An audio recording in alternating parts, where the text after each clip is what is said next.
on a atteint un niveau d'hubris du pouvoir, mais qui est au-delà du réel. Et on se demande quel est son but, si ce n'est renforcer son propre pouvoir dans le but de gouverner davantage seul. Mercredi, la Commission européenne a présenté le projet de budget de l'Union européenne, c'est un cadre financier 2028-2034. Un budget à 2000 milliards. Hein. Chaque année, c'est plus que le budget français, pour vous donner une idée. Ça a été élaboré dans le plus parfait secret entre 3 personnes. Ursula von der Leyen, son chef de cabinet, qui est un Allemand conservateur qui s'appelle Björn Seibert, et la directrice générale chargée du budget, qui est une Française, mais très proche d'Ursula von der Leyen. Et à eux 3, ils ont préparé ça. Alors que d'habitude, on consulte les États, on consulte le Parlement européen, on consulte la société civile, on discute pour savoir quelles vont être les politiques. Là, ça s'est fait dans le secret le plus total.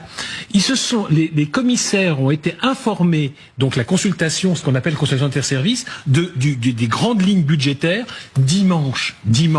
Et donc, ils ont découvert les chiffres de leur propre budget mardi soir, et tout ça a été adopté par la Commission mercredi. Donc ça, un exemple. Les négociations commerciales avec Donald Trump, un enjeu majeur. La Commission en est chargée. Mais évidemment qu'elle ne va pas négocier un accord avec Donald Trump sans que les États membres soient d'accord. Bien sûr. Eh bien, figurez-vous que, par exemple, il y a eu un sommet européen le 28 juin dernier, et elle a reçu le matin même une proposition de Donald Trump, qu'elle n'a pas donnée au chef d'État de gouvernement. Elle a juste dit, je l'ai reçue. Ben, vous pouvez nous dire ce qu'il y a dedans? Je n'ai pas eu le temps de l'analyser. Et elle est partie. Je veux dire, donc, personne ne sait ce qu'elle fait. Elle dirige seule dans son coin.